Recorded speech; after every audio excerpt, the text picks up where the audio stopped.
ಯಾವ ಹೈಕೋರ್ಟ್ಗೆ ಹೋದ್ರು ಎಲ್ಲಿ ಕರೆದ್ರು ನಾವು ಏನು ಹೇಳಿಕೊಡ್ತೀವೋ ಹಾಗೆ ನೀವು ಅಲ್ಲಿ ಸಾಕ್ಷಿ ಹೇಳ್ಬೇಕು. ಹೇಳ್ತೀರಾ?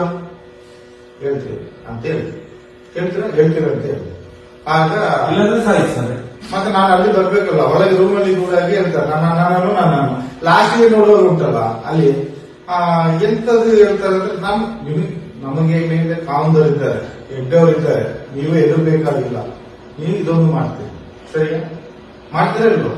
ಸರಿ. ಸೌಜನ್ಯನ ಕೇಸಿನಲ್ಲಿ ನಿಮ್ಗೆ ಏನ್ ಅನಿಸ್ತದೆ? ಅವ್ರು ಕೇಳೋದು ನಾನು ಪುನಃ ನನಗೆ ಗೊತ್ತಿಲ್ಲ ಸರ್, ನನಗೇನು ಗೊತ್ತಿಲ್ಲ. ಇಲ್ಲ ನೀವು ಅಲ್ಲಿ ಎಂತ ಗೊತ್ತಿದ್ರೆ ಏನು ಮಾತಾಡ್ತಾರಂತ ನಿಮ್ಗೆಲ್ಲ ಗೊತ್ತಿರ್ಬೇಕಲ್ಲ. ಏನೋ ಇರ್ತಾರೆ ದೇವಸ್ಥಾನಕ್ಕೆ ಕೆಟ್ಟ ಹೆಸರು ತರಲಿಕ್ಕೆ ಗಿಡಿಗೇಡಿಗಳು ಯಾರೋ ಏನೇ ಇರ್ತಾರೆ, ನಮಗೆ ಗೊತ್ತಿಲ್ಲ ಸರ್. ನಾನು ಬದುಕಬೇಕಾದ್ರೆ ಹಾಗೆ ಹೇಳಿದ್ದೇನೆ, ಹೇಳಿ ತಪ್ಪಿಸ್ಕೊಂಡೆ. ಆನಂತರ ನನಗೆ ಹೋಗ್ಲಿಕ್ಕೆ ಇನ್ನೊಂದು ನಾನು ನನಗೆ ನದಿ ಬದಿಯಲ್ಲೇ ಕೆಲಸ ಮಾಡೋದು, ಗಡ್ಡೆ ಗೂಡಿಸ್ಕೊಂಡು ರವಿ ಪೂಜಾರಿ ಅಂತ ಹೋಗಿದ್ದಾರೆ. ರವಿ ಪೂಜಾರಿ ಅವರೊಂದು ಮುಖ್ಯ ಸಾಕ್ಷಿ. ರವಿ ಪೂಜಾರಿ, ಗೋಪಾಲಕೃಷ್ಣ, ಇವ ಮಲ್ಲಿಕಾರ್ಜುನ ಇರ್ತೀವಿ, ಇವರೊಟ್ಟಿಗೆ ಇವರು ಹಿಡಿದು ಕೊಟ್ಟು ಅವರ ಹತ್ರ ಒಪ್ಪಿಸುವಾಗ ಅವತ್ತಿನ ಕೇಸಿನಲ್ಲಿ ಸರ್ವ ಜನರು ಹಿಡಿದು ಹೊಡೆದ್ರು ಅಂತ ಹೇಳ್ತಾರೆ. ಇವತ್ತಿನ ಇದರಲ್ಲಿ ಧರ್ಮಗೆಟ್ಟು ಒಬ್ಬರು ಘಟದವರು ಹೊಡಿಲಿಲ್ಲ, ಒಬ್ಬರು ಊರಿನವರು ಹೊಡಿಲಿಲ್ಲ ಅವನ, ಅದು ಸಪ್ಪಟ ಸುಳ್ಳು. ಇದೇ ನಿಜ, ಇದೇ ನಿಜ. ಯಾರು ಹೊಡಿಲಿಲ್ಲ, ಯಾರು ಇದು ಮಾಡಲಿಲ್ಲ. ಅದು ಹಿಡಿದು ಕೊಟ್ಟದೇ ಇವರೇ.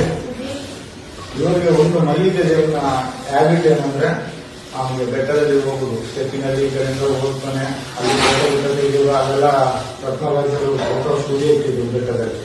ಅಲ್ಲಿ ಒಳ್ಳೆ ಹುಡುಗಿಯರು ಬಂದ್ರೆ ಸುಮ್ಮನೆ ಮಾತಾಡೋದು, ನಂಬರ್ ಕೊಡೋದು, ಅವ್ರಿಗೆ ಅದೊಂದು ಕಾನೂನಲ್ಲಿ ಹೋಗಿ ನಾನು ನನ್ನ ಹೆಂಡತಿಯನ್ನು ಹೊರಗೆ ಸಪರೇಟ್ ನಿಲ್ಲಿಸಿ ನಾನು ಅವರೊಟ್ಟಿಗೆ ಹೋಗುದು ಇಷ್ಟೊಂದು ಅಂತ ನಾನು ನೋಡುವಾಗ ಅದೇ. ಆಮೇಲೆ ಲಾಸ್ಟಿಗೆ ಇವರೊಟ್ಟಿಗೆ ನಾವು ಚಂದದಲ್ಲಿ ಇರೋದು, ನಮಗೆ ಎನಿಸ್ತಿಲ್ಲ. ಇವರು ಎಂತ ಮಾಡ್ಬೋದು, ಅಲ್ಲಿ ಬಾಹುಬಲಿ ಬೆಟ್ಟದ ವಿಗ್ರಹದ ಹಿಂದೆಗಡೆ ಜೈನರಿಗೆ ಅಂತ ಒಂದು ಗೆಸ್ಟ್ ಹೌಸ್ ಇದೆ. ಅದು ಜೈನರಲ್ಲಿ ತಂಗಿ ನಾನು ಒಂದು ದಿವಸ ನೋಡಿ, ಅದು ಗೆಸ್ಟ್ ಹೌಸ್, ಅದು ಹೆಂಚು ಓಡಿ ಆಗಿದ್ದ ಗೆಸ್ಟ್ ಹೌಸ್, ಅಟ್ಯಾಚ್ ಬಾತ್ರೂಮ್ ಎಲ್ಲ ವ್ಯವಸ್ಥೆ ಉಂಟಲ್ಲಿ. ಮಧ್ಯಾಹ್ನ ಹೊತ್ತಿಗೆ 3-4 ಗಂಟೆ ಹೊತ್ತಿಗೆ ಅವ್ರು ಮಲ್ಲಿಕಾರ್ಜುನ ಮತ್ತೆ ರಾಘವೇಂದ್ರ ಅಂತ ಹೋಗಿದ್ದಾನೆ ಸ್ಟುಡಿಯೋ. ಅವಾಗ ಫೋಟೋ ಆ ಕಾಸಲ್ಲಿ ಒಂದು 5 ರೂಪಾಯಿ 10 ರೂಪಾಯಿ ಕೊಟ್ಟು ಮತ್ತೊಂದು ಅಪ್ಪಣದಿಂದ ಬಜ್ಜಿ ಅದು ಇದು ಎಲ್ಲ ತರಿಸಿದ್ರೆ ಅವರೊಟ್ಟಿಗೆ ನಾನು ಕುತ್ಕೊಂಡು ತಿಂತೀವಿ. ಅವ್ರು ಕೊಡ್ತೀವಿ, ಎಷ್ಟೋ ಸಲ ಕೂತ್ಕೊಂಡು ಮಧ್ಯಾಹ್ನ ಹೊತ್ತಿಗೆಲ್ಲ ತಿಂತೀವಿ. ಆ ಕಾಂಪೌಂಡ್ ಹೊರಗೆ ಇರುತ್ತಲ್ಲ, ಈಚೆ ಸೈಡ್ ಕಾಂಪೌಂಡ್ ಬದಿಯಲ್ಲಿ ಬರಲಿಕ್ಕೆ ಒಂದು ಬೇರೆ ಕಟ್ ಮಾಡಿ ಇಟ್ಟಿದ್ದಾರೆ. ಇವರು ಈ ಕಡೆಗೆ ಬಂದ್ರೆ ಅಲ್ಲೇ ಹೀಗೆ ಹೋಗ್ಬೋದು, ಎಷ್ಟೊತ್ತು ಹೋಗ್ಬೋದು, ಮೇಲೆ ಬೆಟ್ಟಕ್ಕೆ ಹೋಗ್ಬೋದು, ಸ್ಟೆಪ್ ಆ ಥರ ಒಂದು ಜಾಗ ಇಟ್ಕೊಂಡಿದ್ದಾರೆ.